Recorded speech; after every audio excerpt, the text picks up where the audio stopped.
comédienne confirmée, Virginie Efira s'est longtemps illustrée dans des comédies romantiques. Lassée, l'actrice voulait relever de nouveaux défis, souhaitant incarner des rôles plus dramatiques. Si bien que lorsqu'un producteur lui a proposé un rôle un peu rance, selon ses propos auprès du journal Le Figaro, la compagne de Nils Schneider a préféré refuser. Ce qui lui a valu une remarque odieuse sur son jeu d'actrice. Quand j'ai décliné l'offre, il m'a regardé de haut en me décochant une méchante remarque, dis donc, si est-il pas comme si tu étais partie pour devenir une bonne actrice, s'est-elle souvenue, sans donner le nom du producteur. Pas du genre à se morfondre, d'après nos confrères, Virginie Efira a donc attendu de trouver la perle rare. Et si est-il finalement une femme, Justine Triet, qui a eu confiance en ses talents. En 2016, l'actrice de 43 ans a donc décroché le rôle éponyme de Victoria dans le long métrage de la réalisatrice.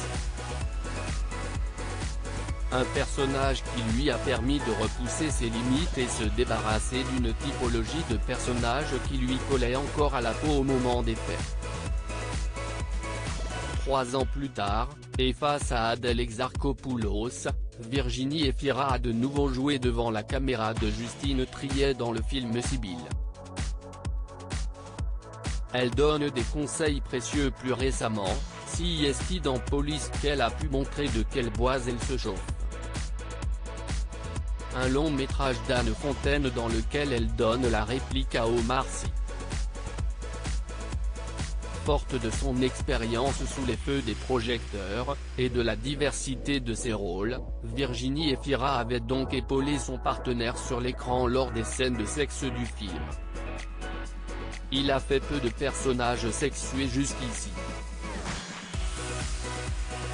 Omar a ce grand corps et cette virilité évidente, mais il a un regard d'enfant et si est-il très intéressant. Si est-il vrai que ce n'est pas évident de partager une intimité avec quelqu'un qu'on ne connaît pas. L'idée, si est-il de dédramatiser tout ça et d'y aller, expliquait-elle au mois d'août 2020 dans les colonnes du JJD. Et d'ajouter, même si ce n'était pas non plus des scènes très chaudes.